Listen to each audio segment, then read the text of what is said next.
এই বিড়ালকে কখনো আপনারা কষ্ট দিবেন না, বিড়ালকে আদর করবেন, বিড়ালকে ভালো মতো পুষবেন।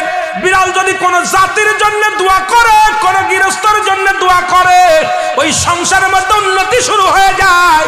ওই সংসারের মধ্যে আর এক নাম্বার হলো, যে ঘরে বিড়াল থাকে সেই ঘরে জিন আসতে পারে না, জিন বাস করতে পারে না।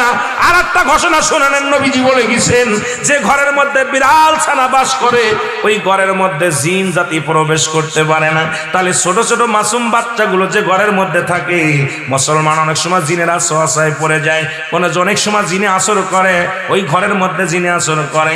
যে ঘরের মধ্যে বিড়ালকে আদর করে বিড়াল থাকে, ওই ঘরের মধ্যে বিলাই বিড়াল বিড়াল বিলাই বিলাই, এইটা যার ঘরের মধ্যে আছে এই ঘরের মধ্যে দুষ্ট জিনেরা আসতে পারে না। জোরে জোরে চিল্লায়া বলা যাবে না মারহাবা।